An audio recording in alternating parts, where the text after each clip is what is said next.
A'udzubillahi minasyaitonirrajim. Bismillahirrahmanirrahim. Assalamualaikum warahmatullahi wabarakatuh. Kelana Yuda Channel mempersembahkan cerita silat misteri berkabut episode yang kelima. Selamat mendengarkan. Ketika itu kabut pun semakin tebal sehingga menyelimuti padukuhan candi asri. Sementara itu, orang tua yang bernama Ki Sudiro telah menuju ke suatu tempat untuk menemui seseorang yang umurnya lebih muda darinya. Sesampainya di tempat yang dituju, yaitu di sebuah gubuk di tengah hutan yang tidak terlalu lebat, Ki Sudiro segera menemui orang itu. Sesaat kemudian ia pun berkata, "Adi Prawito, aku telah dicurigai oleh anak Mas Sandiloga. Bagaimana agar usaha kita untuk meningkatkan ilmu anak itu tetap berjalan sesuai dengan rencana kita?" Suasana di dalam gubuk itu menjadi hening. Namun tidak lama kemudian terdengar suara Ki Prawito. "Kakang Sudiro, seandainya aku yang menggantikan permainan Kakang itu, bagaimana?" Sejenak Ki Sudiro itu termenung sambil menarik napas dalam-dalam. Namun tidak lama kemudian ia pun menganggukkan kepala bahwa ia menyetujui usulan Adi seperguruannya itu. "Baiklah, besok malam Adi Prawito harus sudah bersiap di tempat latihan anak Mas Sandilaga sesuai dengan apa yang sudah aku janjikan kepadanya." Ki Prawito menganggukkan kepalanya. Dalam pada itu, Sandilaga yang sudah berada di rumahnya menjadi gelisah. Ia masih memikirkan seseorang yang telah mengganggu latihannya. Sandilaga belum tahu pasti apakah yang sebenarnya ingin dilakukan oleh orang tersebut.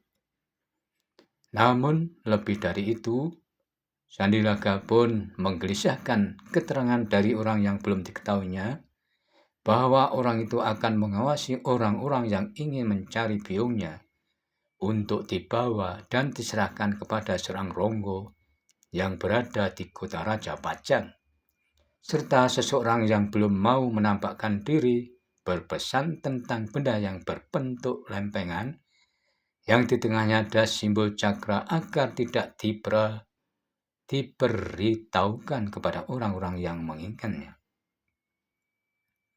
Jika benda itu sampai ke tangan orang yang ingin menginginkannya, maka aku akan kehilangan lacak keberadaan biungku. Namun bila benda itu masih berada di genggamanku, maka aku masih mendapat kesempatan untuk mengetahui peristiwa yang melibatkan biungku. Dalam kegelisahannya, anak muda itu mencoba untuk berbaring serta tidur barang sejenak. Karena lelah serta letih, sehingga Sandilaga pun dapat tidur, meskipun hanya beberapa saat saja. Di siang hari, tidak banyak yang dilakukan oleh Sandilaga. Ia hanya membaca beberapa lontar yang berisi tentang petunjuk untuk mempelajari ilmu kanuragan, serta beberapa laku yang harus dijalannya. Ketika ia sudah selesai memahami yang tertera dalam lontar tersebut, tiba-tiba Sandilaga ingin melihat apa yang terjadi semalam ketika ia sedang berlatih. Lalu Sandilaga segera menuju ke sebuah tempat yang agak lapang, yaitu tempat di mana saat itu ia sedang diganggu oleh seseorang yang belum mau menampakkan dirinya. Ketika sampai ke tempat tersebut, Sandilaga telah melihat bekas-bekas pada gerumbulan-gerumbulan di sekitarnya. Terlihat ranting-ranting yang telah patah serta gerumbulan-gerumbulan yang tersibak. Namun, Sandilaga tetap belum dapat mengambil kesimpulan. Oleh karena itu, maka ia pun menjadi semakin berkeinginan untuk dapat mengetahui siapakah orang yang telah mencampuri masalahnya. Sebenarnya lah, di saat malam menjadi semakin mendekati puncaknya, Sandilaga telah pergi ke tempat latihannya semalam. Ternyata tidak beda dengan malam sebelumnya. Suara yang berkepanjangan dan seakan-akan melingkar-lingkar itu mulai terdengar lagi.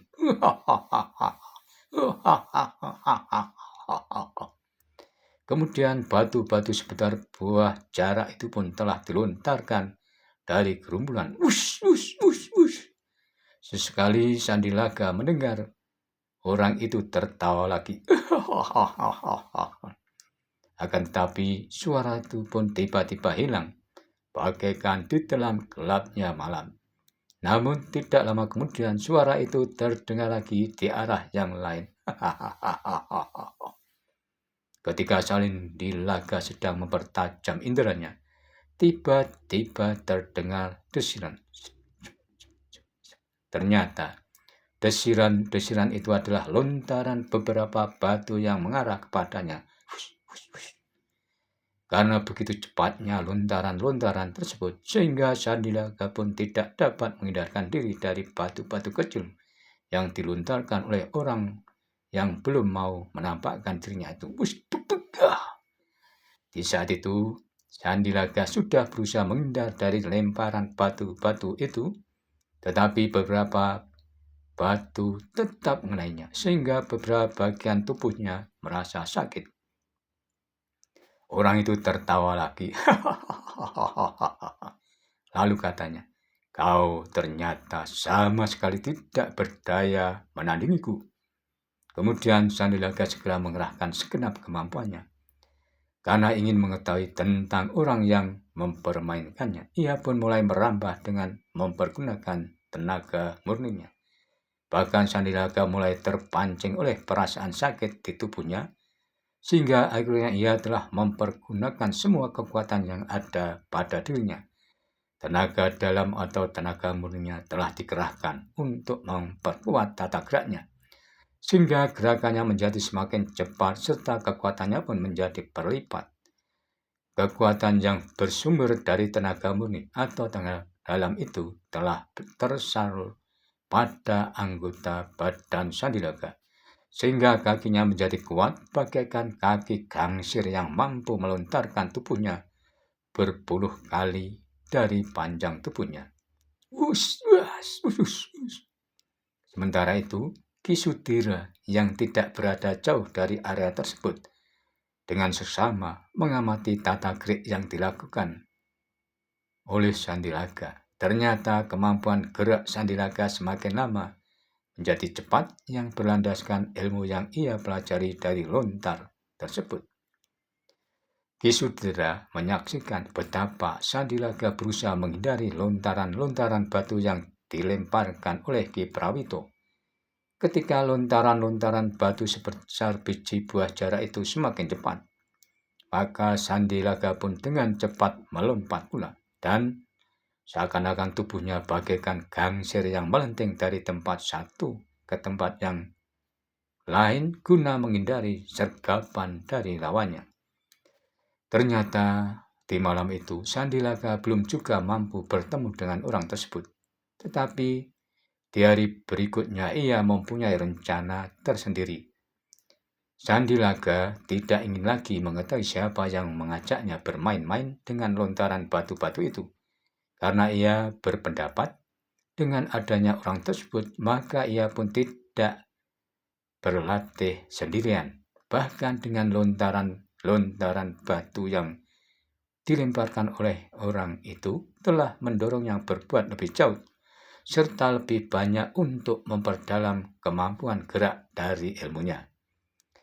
Demikianlah, ketika malam berikutnya datang, orang yang tidak mau menampakkan diri itu sudah berada di antara gerumbul-gerumbulan perdu tempat latihan Sandilaga.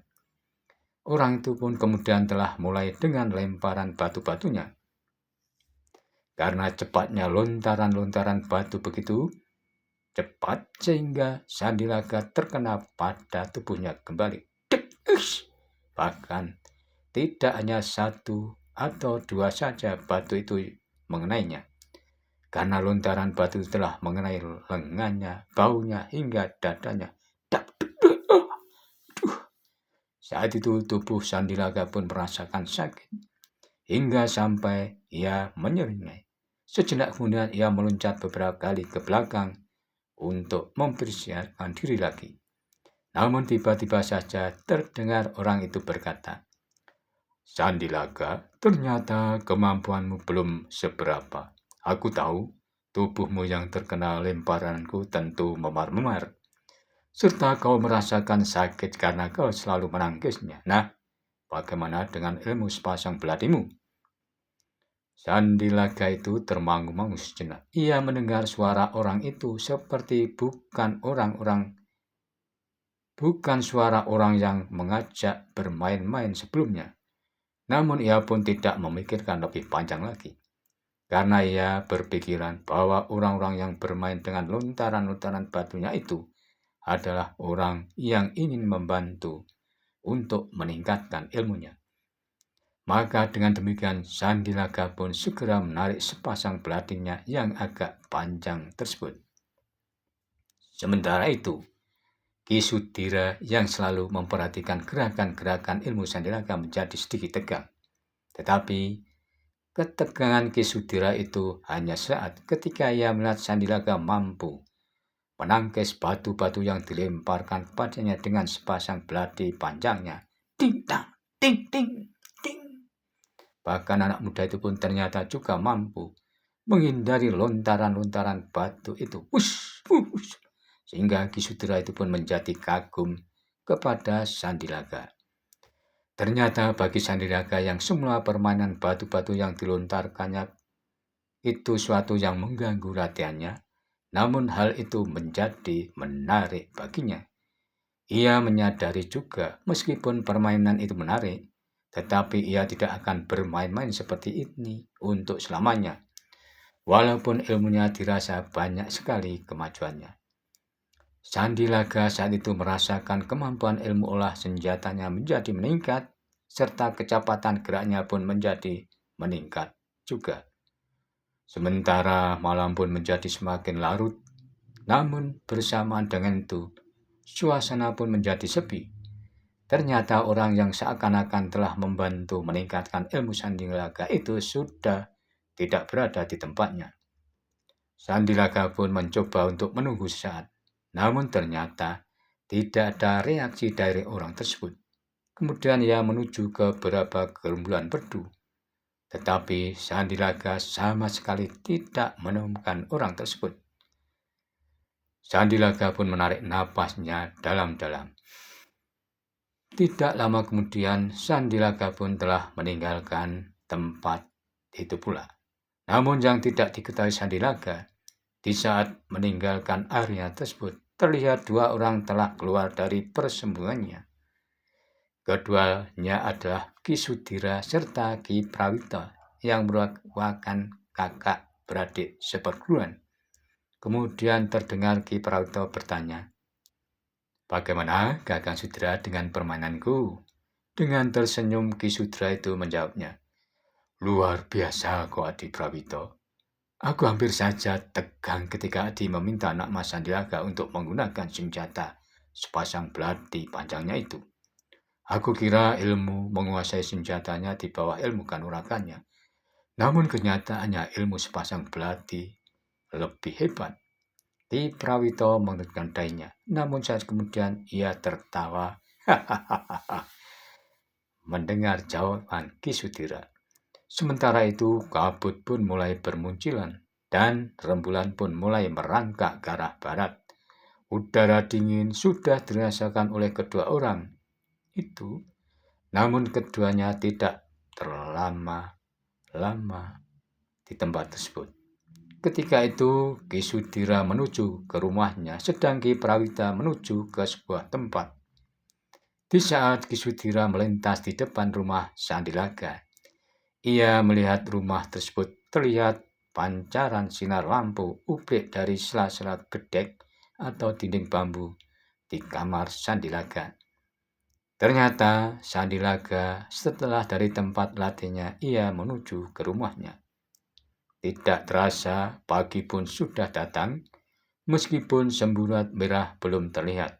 Tetapi ayam dipadukan itu sudah banyak yang berkokok hingga saling bersaut-sautan, dan kesibukan di padukan itu pun mulai bergeliat kembali. Demikianlah episode 5 cerita silat misteri berkabut, dan nantikanlah episode selanjutnya. Namun, bila mana ada yang berkenan subscribe, like, serta berkomentar, dipersilahkan. Terima kasih, sampai jumpa.